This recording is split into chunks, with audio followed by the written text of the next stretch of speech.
बाबा जी की प्यारी सात संगत जी, राधा स्वामी। आज हम ऐसे विषय पे बात करेंगे जो विषय हम सबके जीवन में बहुत मूल्यवान है, और वो विषय है परमात्मा की भक्ति, परमात्मा की सच्ची इबादत। देखो, इस दुनिया के अंदर सभी जानते हैं कि मनुष्य जन्म हमें क्यों मिला। ज़्यादातर लोग अपने धर्म शास्त्रों के अनुसार, अपने देश के अनुसार, अपनी भाषा के अनुसार इस बात को जानते हैं कि मनुष्य जामा एक ऐसा जामा है जो स्पेशल है। कुछ ना कुछ खास बात तो इसमें है। संत महात्मा इसकी खासियत हमें बड़े अच्छे से समझा देते हैं। वैसे भी पढ़े लिखे लोग जब आपस में बात करते हैं तो वो इस चीज़ को समझते हैं कि कुछ ना कुछ खासियत इस देह में है। लेकिन इंसान की हालत देखो, जो गरीबी से लाचार है, वो रोटी के पीछे भाग रहा है, वो अपना पेट पालने के पीछे भाग रहा है, वो अपनी जीवनी, अपने बच्चों की जीवनी को 2 वक्त की रोटियां इकट्ठे करने के चक्कर में लगा हुआ है। जो बहुत रईस हैं, बहुत ज़्यादा पैसे वाले हैं, वो अपनी शान और इज्जत के पीछे भाग रहे हैं, अपने चाहतों के पीछे भाग रहे हैं, अपनी इच्छाओं के पीछे भाग रहे हैं। जो मध्यम वर्ग के हैं वो भी कुछ पैसों के पीछे भाग रहे हैं, कुछ अहंकार के साथ लगे पड़े हैं। कभी भी भूले भटके भी हमें ये ख्याल नहीं आता कि हमारा जीवन है कितने दिन का।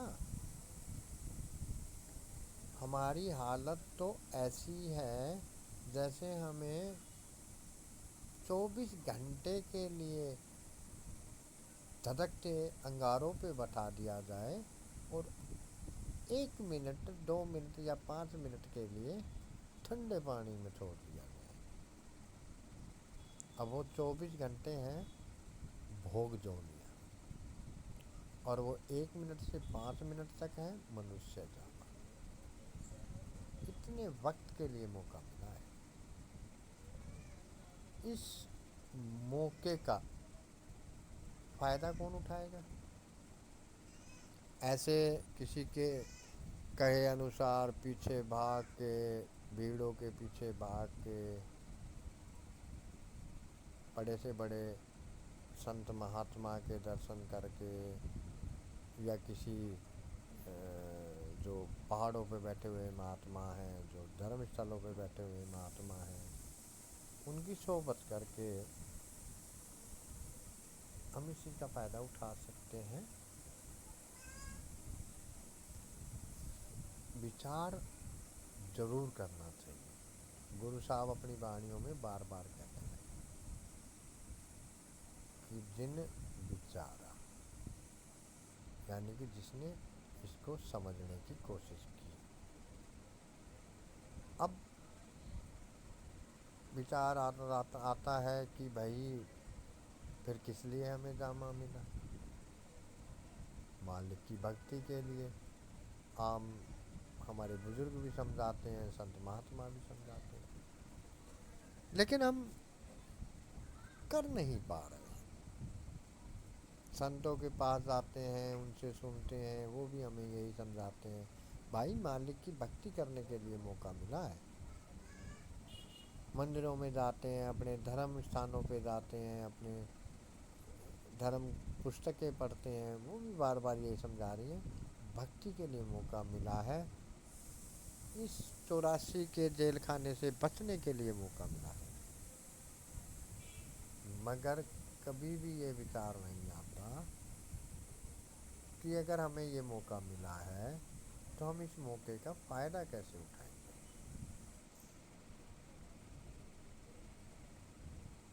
सारी उम्र पता नहीं किन किन वस्तुओं में लगे पड़े हैं। जानवरों को देखिए, एक जानवर को घास के मैदान में छोड़ दिया जाए, जितना उसके पेट में आता है बस उतना ही खाता है, साथ बांध के अपने घर नहीं ले जाता। एक मनुष्य ही है उनके लिए जोड़ रहा है जिन्हों को अपनी आँख से नहीं देखा और ना ही कभी आँख से शायद देख पाएगा। लाख कमाने वाला करोड़ों की इच्छा करता है, करोड़ कमाने वाला और ज़्यादा की इच्छा करता है, और ज़्यादा कमाने वाला और ज़्यादा की इच्छा करता है। भूखा आदमी रोटी की इच्छा करता है। भक्ति की चाहत किसी में महसूस नहीं की जाती। संत और महात्मा पुकार पुकार के कह रहे हैं कि भाई केवल यही मौका है, अगर ये मौका हाथ से छूटा, जैसे मुट्ठी में से रेत धीरे धीरे धीरे धीरे निकल जाती है, जब मुट्ठी खोल के देखते हैं तो चंद कण हाथ में रह जाते हैं, बिल्कुल खाली हो जाती है। ऐसी हमारी हर श्वास की पूंजी धीरे धीरे धीरे धीरे खत्म होती जा रही, मगर विचार फिर भी नहीं आता, मन में डर कभी नहीं लगता कि शुरुआत का अंत भी है, जिंदगी दी है तो मौत भी है। मौत का डर बिल्कुल नहीं है, जबकि हमें ये भी नहीं पता कि कौन सी घड़ी आएगी, किस जगह आएगी। मगर सामान हजारों वर्षों का तैयार कर रहे हैं, सोचते हैं पता नहीं हमारी तो आएगी ही नहीं, या अंत वेले परमात्मा हमसे क्या हिसाब लेगा। बिल्कुल भय नहीं है, बिल्कुल डर नहीं है, लेकिन हिसाब तो लेगा भाई, हमारी करने का हिसाब तो होगा। कर्म जो जो करेगा तू वही फिर भोगना भरना।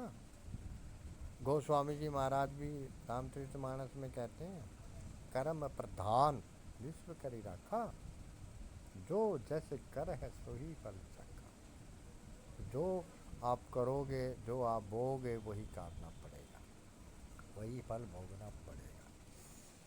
अब संतों महात्माओं के पास हम जाते हैं, वो हमें कहते हैं भक्ति करनी पड़ेगी, हम उनकी सोबत भी ले लेते हैं, उनके बताए हुए उस नाम की कमाई को करने का वादा भी कर देते हैं, उतावलापन दिखाते हैं, सब्र नहीं है, संतोष नहीं है, और भक्ति की तरफ ना जाके दुनिया के भोगों की तरफ ही लगे रहते हैं। किसको धोखा दे रहे हैं भाई, संतों को या खुद को? ये भी विचार करना है। जब तक विवेक नहीं होगा, जब तक सोझी नहीं आएगी, जब तक भक्ति करना नहीं सीखेंगे, हम परमात्मा से कभी मिलाप नहीं कर सकते। हम परमात्मा की तो पहचान हमने क्या कर लेनी है, हमें तो अपनी भी पहचान नहीं है भाई। ये कोई सत्संग नहीं है, ये मेरा किसी को मैसेज नहीं है, ये मैं आपसे बात कर रहा हूँ। अगर किसी की कोई संशय हो ना, तो वो मैसेज के ज़रिए मुझसे पूछ भी सकता है। ज़्यादा मैं कुछ नहीं जानता, लेकिन उनकी कोई प्रेरणा आएगी और मुझे लगा कि मुझे जवाब देना चाहिए तो अवश्य दूंगा। और मुझे लगा आपका प्रश्न इतनी ऊँचे दर्जे का है, मैं ही नहीं जानता, तो मैं नहीं दे पाऊँगा। मैं तो उन्होंने थोड़ा सा चेताया है, मन में भाव आया, मुझे लगा कि मुझे संगत से बात करनी चाहिए तो कर रहा हूँ। कोई दावा नहीं कर रहा भाई, करेंगे तो ज़रूर पाएंगे। और ये मेरी तरफ से कोई दावा नहीं है, तो संतों का दावा है। संत कह रहे हैं, नामो तुल ना पूजई सब डीटी ठोक बजाई। भाई सबसे ऊंची भक्ति नाम की कमाई है। कुछ नहीं लगता भाई, ना दमड़ी लगे, ना बोझ उठाना, ना नंगे पैर चलना, ना नाक रगड़नी, ना कोई खर्चा करना, सिर्फ अपने आप को शांत करना है, अपने मन को और चित्त को शांत करना है। जब ये शांत होगा, हमें वो सच्ची खुशी महसूस होगी। फिर हमें महसूस होगा कि जिस कारज के लिए इस दुनिया में परमात्मा ने भेजा है, وہ کارج ہمارا دھیرے دھیرے سدھ ہو رہا ہے. کیوں اپنے کل پریوار دھرم ذات کے لیے ہم اپنے اس انمول جس کی کوئی قیمت نہیں دے سکتا ایسے دیہ کا ناش کر رہے ہیں بھوگوں میں پڑ کے, نفرت و عیرشا و جلن اہنکار میں پڑ کے, موہ میں پڑ کے. اتنے وکاروں کو لے کے ہم بھکتی کیسے کر پائیں گے؟ یہ سارے وکار جب ہم بھکتی کریں گے تو دھیرے دھیرے دھیرے دھیرے, شروع میں ہمیں ہٹ ہی کرنا ہے. شروع میں تو ہٹ ہی ہوگا. جب ہم شروع میں ہٹ کریں گے, کوشش کریں گے, تو ہمیں وہ پرماتما 100% کرپا کرے گا. گوسوامی جی رام چرت مانس میں ہے نا, بڑا پیارا کہہ رہے ہیں. آپ کہتے ہیں پر دھن ماٹی مانیے پر ناری مات سمان, جیتے پربھو نہ ملے تو تلسی ہے پرمان. کہ بھائی اپنے آچار وچار, اپنے بھاؤ, اپنی رہنی اور اپنی کرنی ایک جیسی کر لو, دکھاوا نہیں, اور پوری ایمانداری کے ساتھ محنت کرو. پوری ستگرو کے حکم میں رہنے کی کوشش کرو. اس کے بعد گرو جانے. ہماری کوشش میں کوئی کمی نہ ہو. ہم سب کو ایک نظر سے دیکھنے کی کوشش کریں. ہمیں سب پر اتنا ہی پیار آئے جتنا اپنے پہ آتا ہے. ہمیں دوسرے کے دکھ میں خود کی آنکھوں میں آنسو محسوس ہوں. جب یہ اوستھا ہماری دھیرے دھیرے ہونی شروع ہوگی, جب ہم کسی پیاسے کو نہیں دیکھ پائیں گے, بھوکے کو نہیں دیکھ پائیں گے, سب کو دیکھ کے ایسا لگے گا کہ یہ بھی میرے پیارے کا پیارا ہے, یہ بھی میرا بھائی ہے, یہ بھی میرا بھائی ہے, تو سمجھ لینا ہے کہ ہماری اوستھا بدل رہی ہے. اس میں ستسنگی اور نو ستسنگی کا کوئی لینا دینا نہیں. پرماتما سب میں ہے, سب میں ایک پرماتما بسا ہے, تو سب اس کی سنتان ہے. جب سب اس کی سنتان ہے تو ہمارا کوئی بیری, ہمارا کوئی دروہی, ہمارا کوئی دشمن نہیں. ہمیں یہاں پہ تھوڑا سا سیلفش ہونا ہے. بھکتی میں ہم نے اپنے آپ کو رنگنا ہے.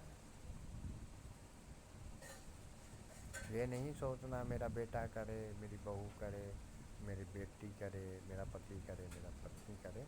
یہ بھاؤ لے کے بھکتی نہیں کرنی. جو کرے گا وہ پائے گا. اس لیے آج میرا بس یہی کہنا تھا, سنگت کے آگے بنتی بھی تھی کہ اگر آپ کو میرا میسج ٹھیک لگتا ہے, اچھا لگتا ہے, تو اسے لائک اور کمنٹس ضرور دیا کرو, جس سے مجھے بھی محسوس ہو, پتہ لگے کہ سنگت کو میرے میسیج سے خوشی. کوئی کمیاں ہیں وہ بھی بتائیں, میں کوئی ستسنگ کرتا نہیں, یہ تو ان کی پریرنا ہے. تھوڑا بہت سنگت کے ساتھ شیئر کر رہا ہوں, اور میں یہی چاہوں گا کہ سب کے سب وہی بولیں جو انہیں سمجھ میں آئے. اگر انہیں لگے کہ میں ٹھیک نہیں کر پا رہا ہوں تو میں اس میں تھوڑی کوشش کر کے اچھا کرنے کی کوشش بھی کروں گا. لیکن کچھ باتیں ایسی ہیں جو نہیں کہی جا سکتی, نہیں سمجھائی جا سکتی. تو جتنے کا حکم ہے, جتنے کا دائرہ مالک نے سونپا ہے, اتنا ہی میں کر پاؤں گا. چل تھوڑا سا سبسکرائب بھی کر دیا کرو. میں نے کبھی کہا نہیں ہے, اب پہلی بار بنتی کر رہا ہوں سنگت سے. اچھا لگے تو سبسکرائب کرو, اچھا لگے تو تھوڑا اپنی سنگت کے سامنے بھیجو. اچھا لگے تو سبسکرائب کرو, بھیجو, تھوڑی سی مدد کرو. باقی اگلا کوئی بھی میسیج ہوگا میں جلد آپ کے سامنے پرستت ہوں گا. سبھی کو میری طرف سے رادھا سوامی.